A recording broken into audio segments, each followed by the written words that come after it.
the third button is over here. So are you ready? Yes. Live audience, are you ready? No. Never mind. This is the Android Buffet Podcast, episode number 503, recorded Thursday, August 27th, 2020, in 5, 4, 3, 2, and 1.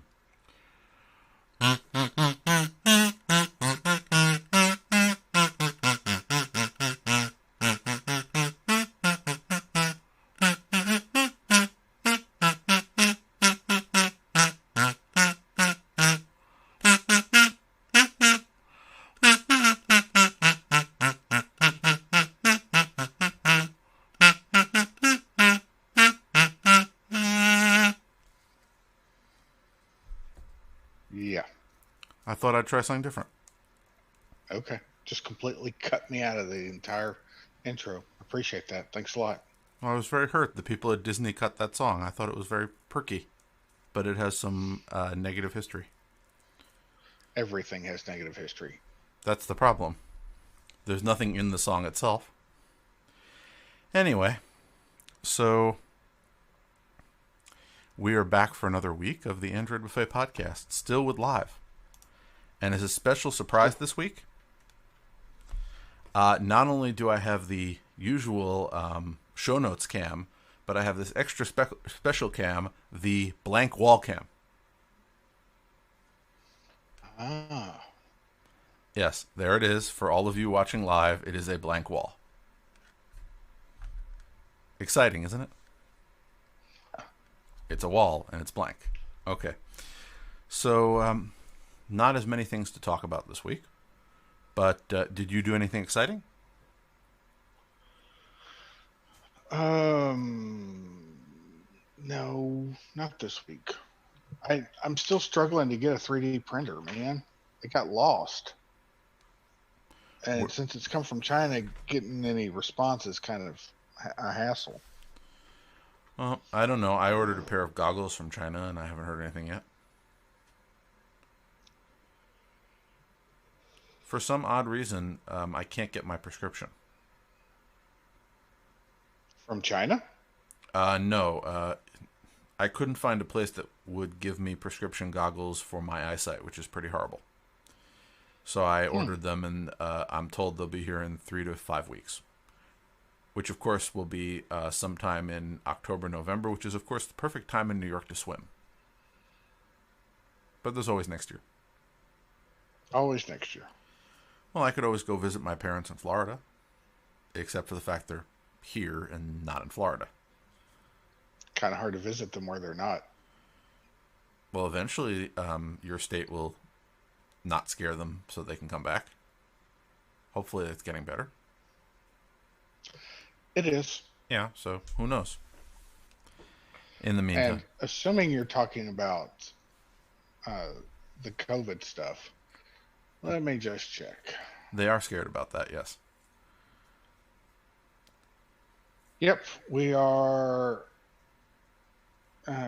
We're under 4,000 new cases a month, or under 4,000 new cases a day, and deaths look like they've passed their peak as well. Well past. So right. It's possible by the time the fall is over and it starts to get really cold here, by New York standards, because I know you think that 65 is cold.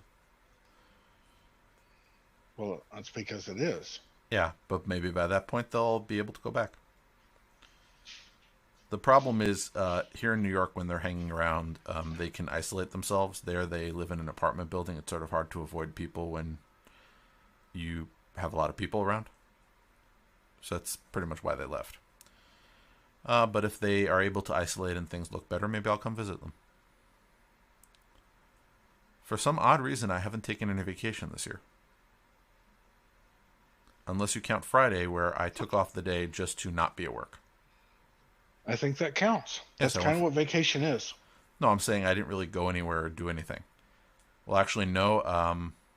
I had my car serviced, but nobody says, "Oh, you had so much fun on your vacation, your car got serviced." So I'm assuming it's not a fun vacation thing, but I took a nice drive.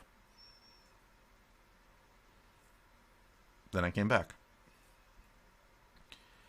So that was my excitement. And also I assembled my Odroid Go Advance, which finally arrived. Your what? Well, the Odroid Go, I mentioned it and sent a picture at the time. It looked like an old Game Boy, but it was a little kit that you built, this little emulator. Ah, yes. My niece liked it so much I gave it to her. So the successor to that is the Odroid Go Advance, which, let's say, looks more form factor like, let's say, a Nintendo Switch type. So instead of it being portrait mode, it's more landscape. So I built that. Nice. Yep. And because it's a little more powerful than its predecessor, it can actually do MAME emulation, where the other one could only do Nintendo and Super Nintendo and Game Boy. So I can sit around and play all of the classic games anywhere, not just where I have a giant emulator that I built. So I think I'm full on emulator building for now.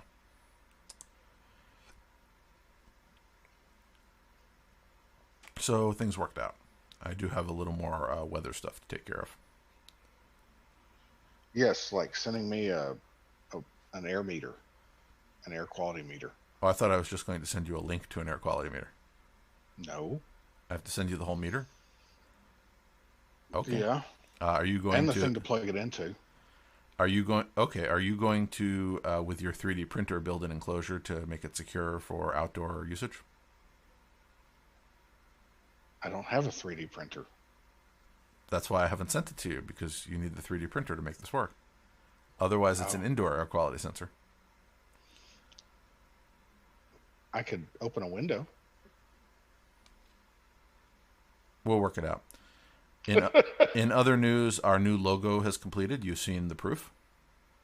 Proof is in the sample. And as soon as we sort of... even though I do have all of the files, I feel bad about uploading them until we've settled the other business. Ah. So, yeah. No, I haven't settled that business because I haven't received the invoice. So, as soon as I do that, I will upload the new version of the logo, which is similar to the old version of the logo, only new. I like it. Well, it does have some improvements. For example, Jerry has no hair. And that's temporarily accurate, as Jerry currently has no hair. I'm thinking I might keep it. It's kind of growing on me. Not having hair? Or the Yes. logo? Okay. Both? Okay, and also, Jerry in his original picture was wearing glasses. In the new picture, Jerry is not wearing glasses. Because I don't wear glasses most of the time. Yes, so that's accurate. Whereas in the original picture... LASIK for the win, baby! Yeah, but in the original picture, I'm seen not wearing glasses. However, I have been wearing glasses because my eyesight is bad for many years. So these are the noticeable changes. So I am now the glasses wearer, and Jerry is now the non-glasses wearer in our logo. But Are we both bald? I'm not bald. I forget. I do have less hair than when I was younger, but I am not bald. Oh. I still have hair. The hair style did not change on the picture. Either way, now that I have this new logo, I'm going to start deploying it, but I keep wondering if anybody would be interested if I put up one of those stores where I don't have to put out any money and I don't have to make any money, where people can buy Android Buffet logoed items. Would anybody buy an Android Buffet logoed item? Other than me? I probably would.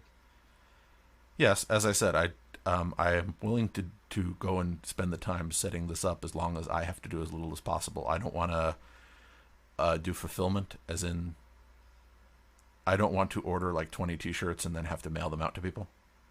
My only request is put it on Redbubble. What's Redbubble? Redbubble is one of those sites, but the quality of the t-shirts that they sell is significantly better than any place else I found. Okay, I will look into that if anybody has any other recommendations. I thought maybe I would, again, find one of these places where they make the money as long as they're not profiting excessively off of me. And I'm fine with that. I don't want. It's a good exchange in exchange for me not having to do anything. And people can go and buy Android Buffet labeled items if they are so inclined. So I'm just curious if anybody wants to write and say, I am so inclined to buy a Android Buffet item, then I will put it up. I just finished ordering some themed items for another thing I was working on, so I would probably order some for myself. Then, on the camera, I could aim it instead of at the blank wall cam. I could aim it at the Android Buffet logo. Make it like a giant one and put it up on the wall. On the blank wall, of course. So you have something to look forward to. I like it. Yep. And, Jerry can send me a picture of him, smiling in his Android Buffet t-shirt with his Android Buffet hat. And, taking a sip out of his Android Buffet mug. Ooh. Can I show you my Android Buffet underwear too? I think that may be a bit much. Okay. I thought t-shirt, hat, and mug was enough. Okay. Maybe, you can get, when you go on the road, you can attach an Android Buffet sticker to your laptop. Yes, because I do things like that. I don't actually. I don't either. I don't put stickers on mine. But when I don't put stickers on my car. I don't put stickers on my computers. But when I go to conferences, people have stickers all over their laptop. So I assume people do this. I just like a clean, unadorned laptop. Me too. The only reason that there is a logo on my laptop is it's sort of etched into the plastic and I can't get rid of it. And that's just because the manufacturer put it there. I suppose I could cover that up with something. Anyway, so not much going on this week. Google is removing third-party camera app integration, which we mentioned. However, they're claiming that it is due to location and privacy protection so that people could not use that information to know where you are. Yeah. Which is interesting. Well, but there's a permission for that. That's kind of going above and beyond to get information. But I'm still back to there's a permission for that. So, again, I understand them saying, okay, well, we found this little hole in our location permissions that we've been working on because people are worried about them, where if you use a third-party camera app, the camera app could have permission to store the location in your image, and then the program could get it from there. But again, it's back to you could do something about that instead of saying you just can't have it. But, oh well. Either way, on a story that isn't on here, I did hear that the Google smart displays are now going to show location. And they are going to show the time that pictures were taken, starting September 15th. They sent me an email because apparently they were worried that this might scare me. But I actually like this because the reason that I like the Google Smart Displays is that they show pictures from my recent camera roll. And I like seeing pictures of places I've been and reminding me where it is and what I did there. Yep. What is that a picture of? Sorry, I have one of them over here. I do not know what that is a picture of. There are some trees. Looks nice, but I wonder if that's the zoo. Anyway, I'll find out later. But in the future, I'll be able to just go over and look instead of wondering. If you have been following this whole thing with Epic Games, so they apparently have been fighting with Apple and fighting with Google over the 30% fee that both stores generally charge for their services. Yep. Mostly lately it's been Apple, but in the past they did do some issues with Google on the same thing. They are looking for a class action lawsuit. Do they think 30% is too much? Well, it's sort of the question, is 30% too much when you're providing a platform, but all your platform is doing is letting people install your app. It's not actually running anything. Is that too much considering how much work it takes to do some of these things?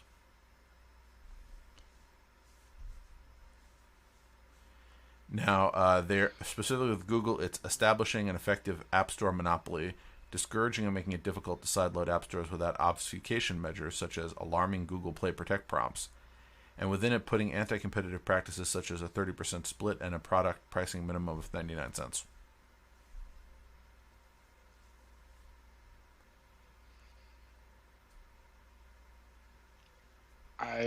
Good luck to them.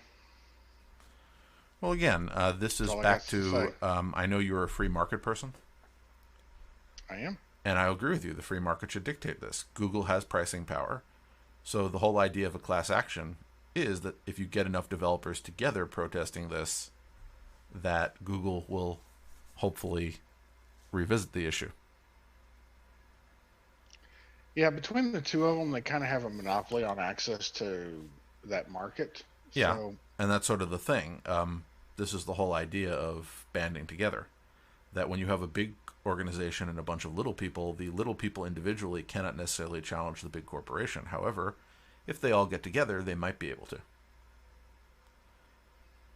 I'm okay with it. I'm excited about this. An Android TV dongle from Google that we've talked about a few times could be coming soon. Are you excited about that? I know you like the Chromecast Ultra. I like the Roku Ultra.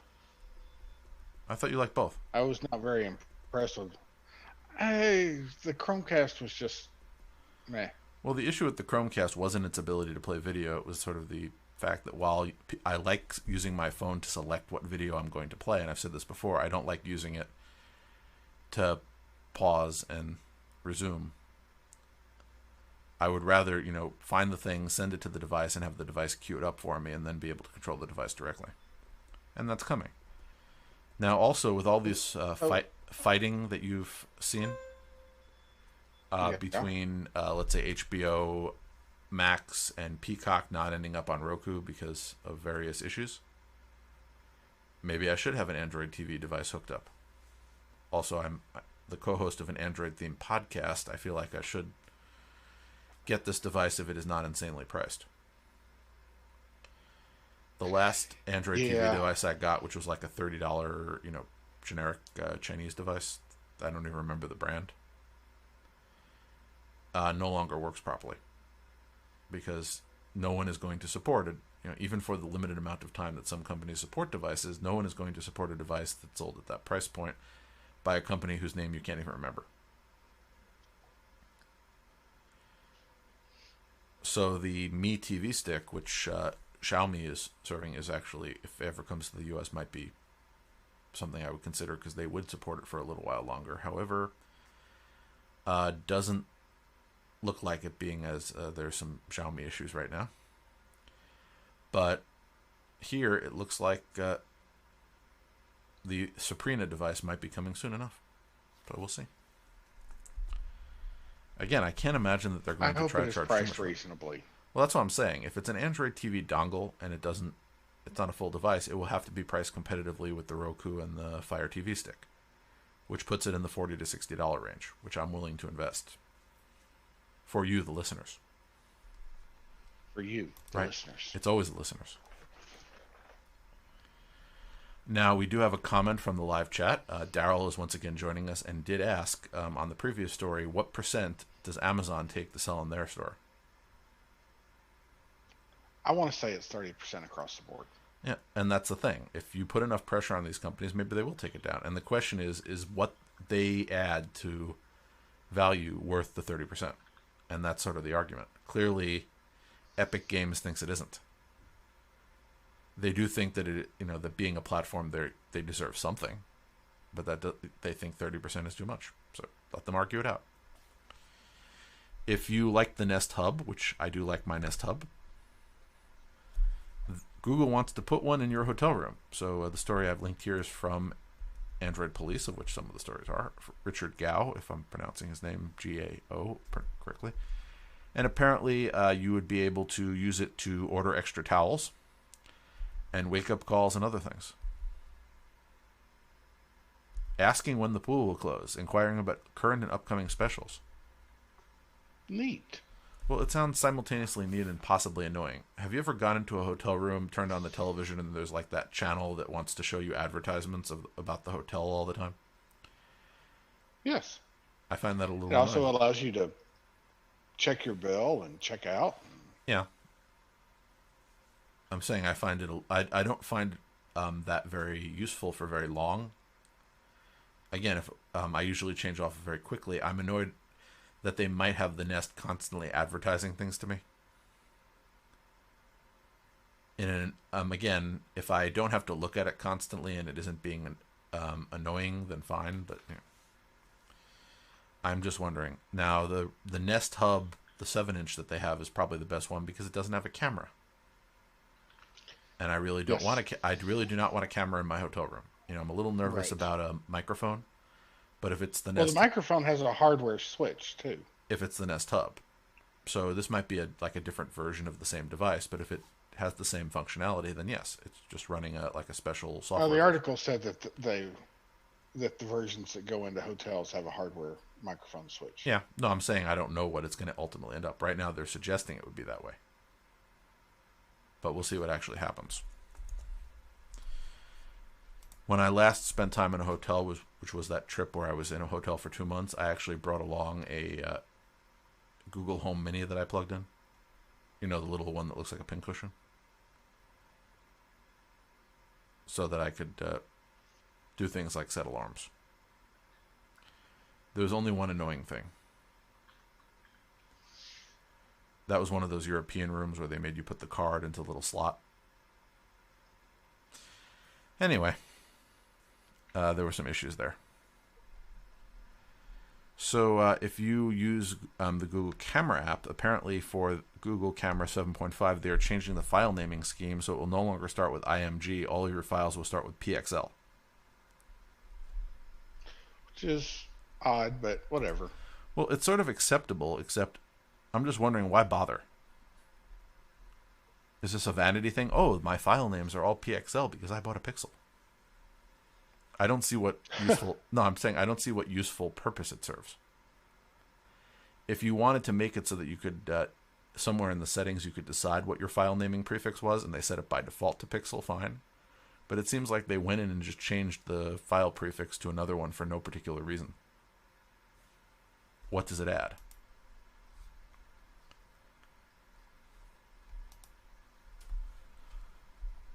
If you're interested in live transcription, that's also rolling out to Pixel devices. So this is where you could do live caption of a phone call. I'm trying to think of a scenario where I need that. Maybe if it saves, maybe if I was talking to, let's say, a customer support thing and I want to take notes. Or you're in a noisy place. I always That's where wonder I about find that. subtitles Have you ever really. called a call center and told them that the call may be monitored for quality assurance? No. But I have told people that call me and tell me that they're recording my call. I have told them that I am also recording the call, and don't want to talk to me. As soon as I say I'm recording the call, they just don't want to talk to me. I don't get it. Well, what do you do with the recordings? Save them. Okay. I'm just wondering. I've never actually called a company and told them that I'm monitoring the call for quality assurance.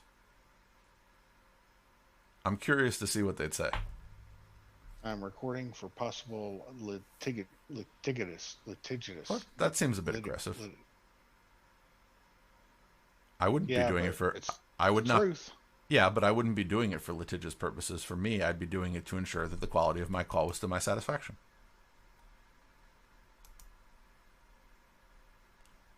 Anyway, me thinking about how somebody would react to that aside could be useful. The other one, which is Translate, which can do transcripts of real-time translations, this I could find useful. I was using the real-time translation feature back when I was trying to listen to people talk. Again, when I was stuck in a hotel room in a country where English was not the primary language. That wouldn't have worked here because according to this, the transcription feature only supports English, French, German, Hindi, Portuguese, Russian, Spanish, Thai, and Italian, so it wouldn't have helped me. But I could have found this very useful.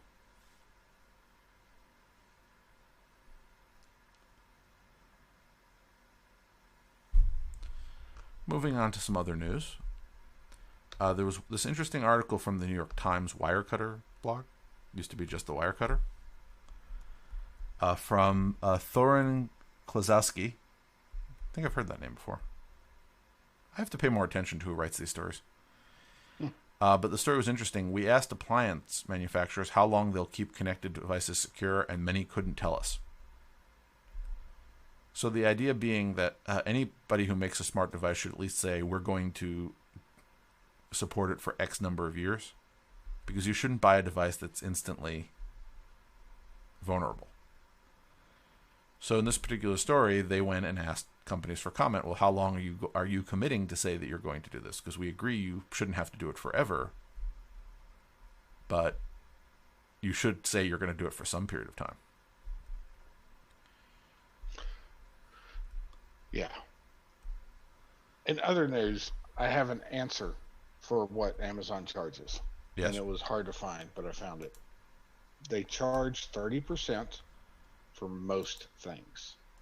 What don't they charge? Well, if they discount the price, yeah, then they will pay you 90% of what they discounted it to. Yeah, which that I did remember reading about, that since they have pricing power, if they give a discount, then they're going to supplement it to you. And movies and TV, they take 20% of. That's disappointing. Apps certainly, at least should get the 20% deal. But either way, back to this whole thing here. Here are some of the responses that they got from companies about it. We plan to have security updates for devices up to 10 years with high confidence, and this would be GE and their various ilk. So, GE also has higher hot point monogram, same thing. Samsung says that security updates are available for the warranty period and even beyond it for critical security vulnerabilities. So the warranty period on most devices is, what, a year?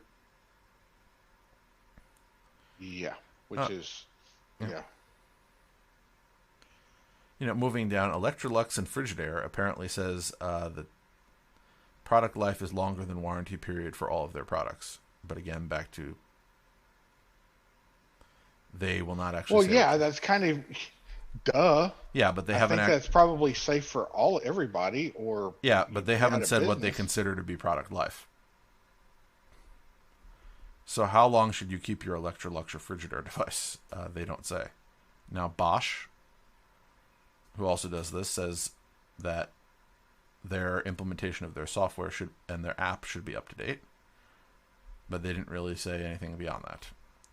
KitchenAid didn't provide a response. JennAir didn't provide a response. Whirlpool and Maytag didn't respond. Miele didn't respond. LG didn't respond. So we're back to companies sell you devices and you may or may not actually get support for it.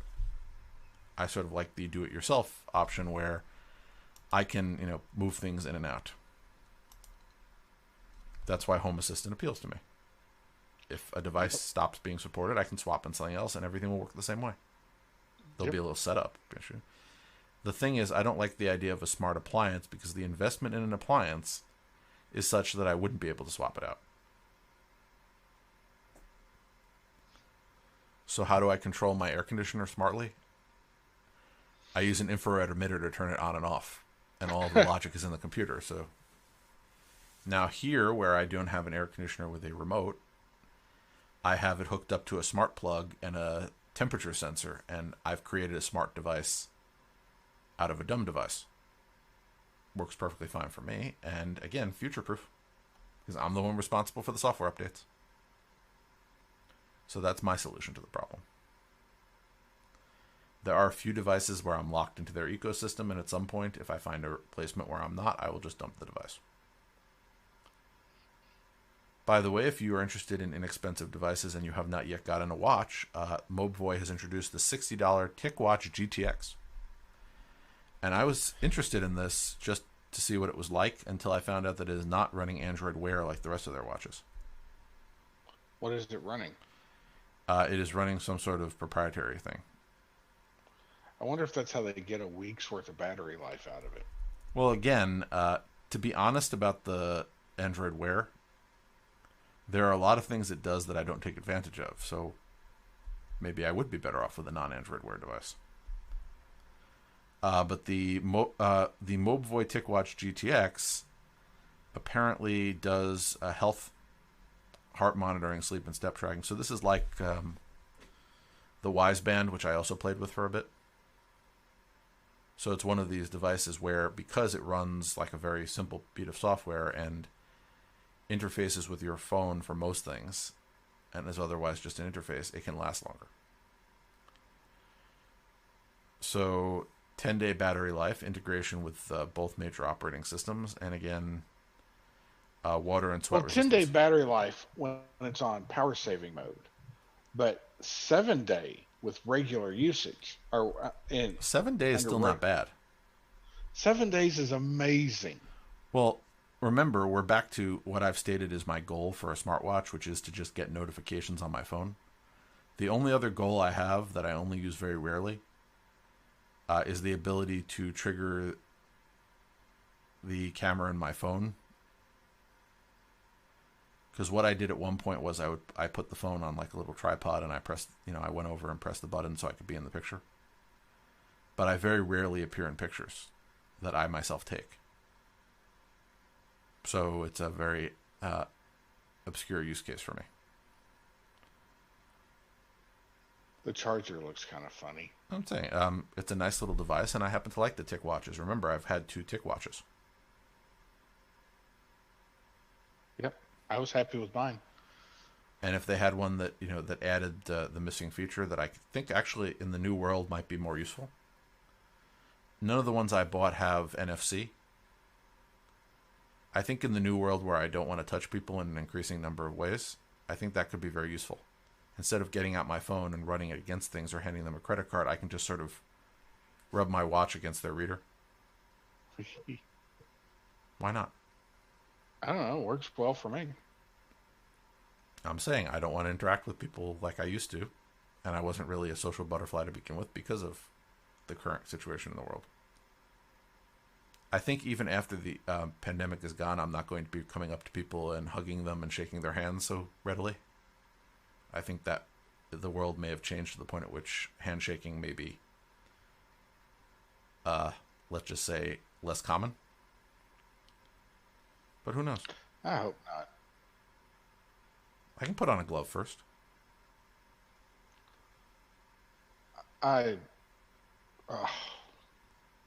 I'm just saying for the foreseeable future. I didn't say it would never come back. I'm just saying that I don't think people are going to be doing it in that You manner. New Yorkers are seriously traumatized. But I guess that makes sense. Y'all had what, like an 8 or 9% death rate? I just don't. There's a difference between traumatized and right now just not knowing who's out there and what they're doing. And I said this recently. As you know, I take my religious observance seriously, and a bunch of major Jewish holidays are coming up, and I'm worried about going into a place of worship because I know that there are some very, let's say, casually distancing people because I see them from a distance. Essentially, people who are not taking reasonable precautions, like washing their hands and not touching other people that they don't know. So I don't know what I'm going to do. I don't know if I'm going to go to services or just pray at home. We'll see. But that is essentially because I don't trust certain people to be responsible. If I thought everybody was acting in a responsible way, then I would do a lot more. Okay. So I think on some level you can probably understand that because I know there are some people you don't trust. in this world? No, I think you're being overly sensitive about it, and that it's you could go out and hug everybody and you would be fine, and that the this I has could been hug so everybody? sure if you wanted. I think that might be extreme. I mean, some people may not like it, other people might appreciate it, but I I no, think I will wait. yeah. And again, I know plenty of people who are more cautious than I am. I'm just saying that I don't trust people who are running around places and interacting with people in areas that have problems to have taken precautions. I think it's a sad state of affair that we, as a community, as a country, have gotten to be fearful of our neighbors. Well, I'm not fearful of them. I just don't want them to get near me. But before the pandemic, What I the? wasn't that fond of them What? anyway. That's I wasn't that fond of them in the first place. woosah. Have you met my neighbors?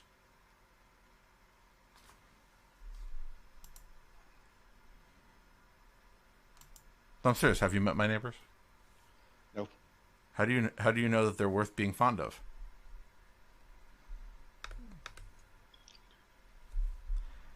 Anyway, it is the 25th anniversary of Windows 95. it's amazing how far we've come. Yep, I remember that. So I have up on the screen The Verge's picture of Bill Gates announcing Microsoft Windows 95 at a big stage event, and I remember seeing that event when it happened. I was so much younger then. And finally, in one interesting story from the people at Stop the Cap, I enjoy Stop the Cap, a little political, but they apparently have said that the digital TV upgrade to ATSC3 will open up space for this idea of a new pay TV service. Yep. So it's going to bundle local and national channels with a video on demand service that will sell for $20 a month. So this in Boise, Idaho, they're launching a trial of their service. This is a company called Evoca, who apparently will expand to other small and medium-sized communities. So they want to sell a package of 80 channels at less than half the cost of cable TV. So the channels will offer a receiver that combines free over-the-air local with a lineup of pay TV networks and eventually streaming services. ATSC3 is pretty neat. Yeah, they won't have to pay retransmission since the local channels will be watched directly.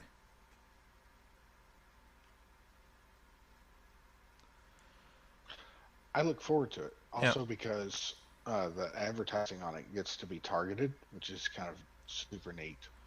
Well, the thing I find interesting about this is that they're going to be able to do encrypted digital channels, which right now you really can't do broadcasts. Well, you can, but nobody's doing it. So ATSC3 should allow that to work. And will hopefully be more reliable. The only thing is now I have to get an ATSC3 tuner. As far as I know, the HD Home Run has that one that they were trying to kickstart. But generally, I did not end up as an early adopter of the HD Home Run ATSC3 because what would I do with it? There are some things I want to be an early adopter of. That one I decided no. But I look forward to being convinced that I should spend money on an ATSC3 receiver.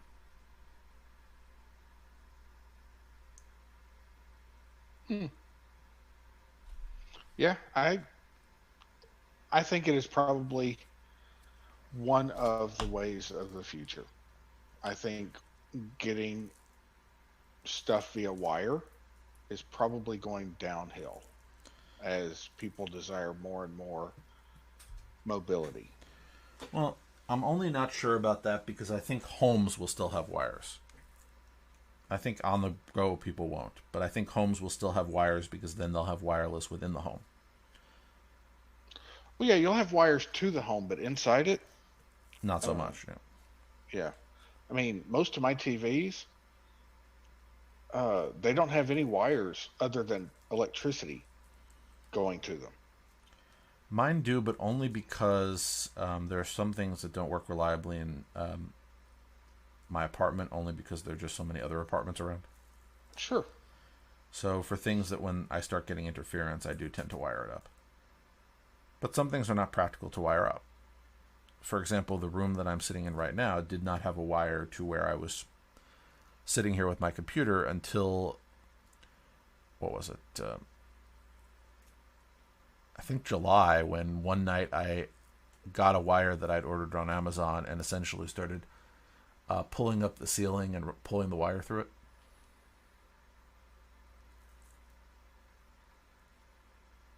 There's a drop ceiling in here, if you didn't get that reference. So I'm now prepared. I actually snaked the wire through to where the actual wireless access point is and plugged it right into the router. And it does work more reliably. Although I'm still not getting the advertised speeds. Thank you, Spectrum. Also, they gave me a phone I didn't remember asking for.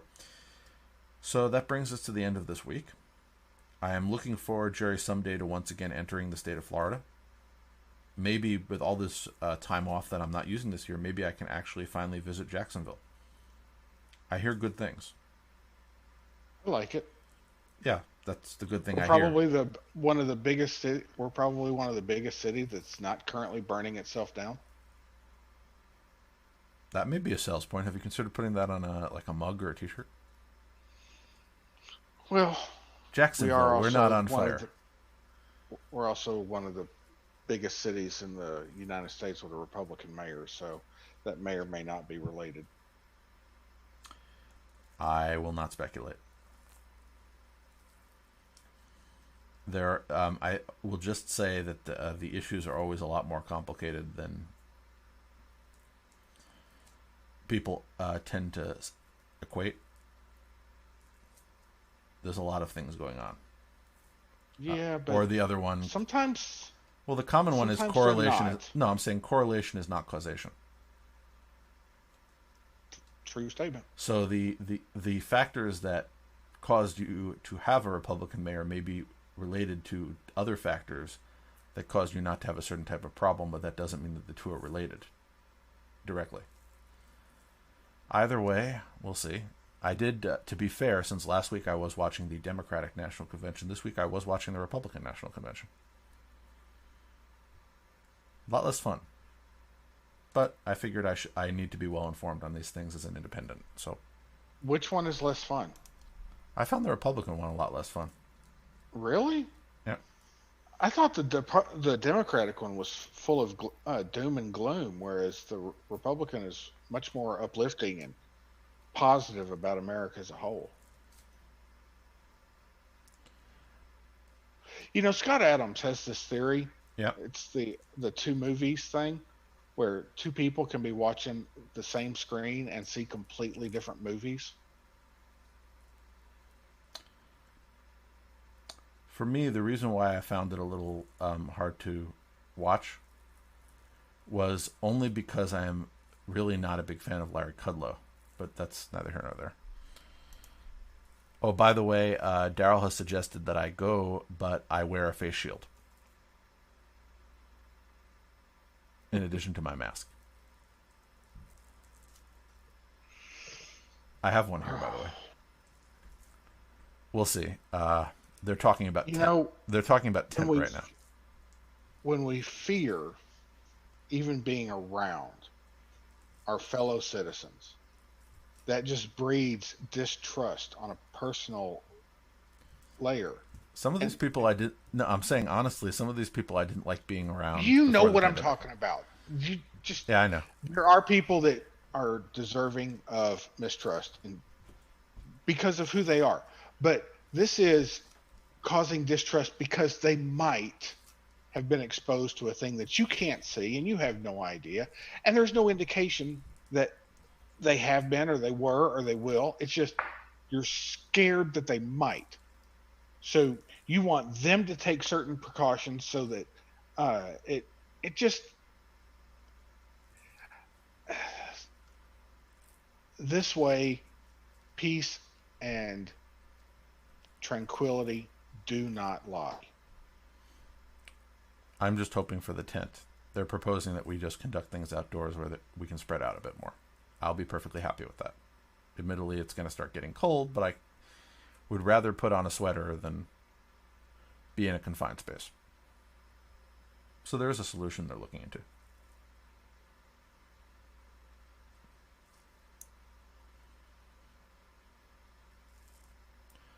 It'll make a lot of other people happy because that building is not handicap accessible.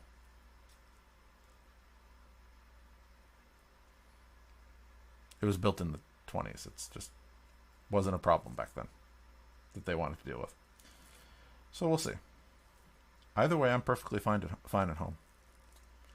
On a religious level, no matter where you are, the person who you are praying to hears. They don't require you go to a building. It's just nice. So we'll see. So until next week, when I will hopefully settle the logo issue and put up the new logo, and maybe, if I have time, put up some sort of thing where you can buy yourself something with the logo on it. Shall we adjourn until next time? Let's adjourn. How about we do this the same time next week? I like it. I already sent you a meeting request for the next 2 weeks. I figured scheduling them a month at a time would help. So you're only doing 2 weeks? No, I scheduled it 2 weeks ago. Oh. Cool. Anyway, until next time, I'm going to say everybody stay safe and don't worry too much about what's going on in the world. Just worry the right amount. I'm not saying what the right amount is. I'm just saying don't be too casual, don't be too cautious. Find a nice middle ground. Bye, folks. Y'all have a good week.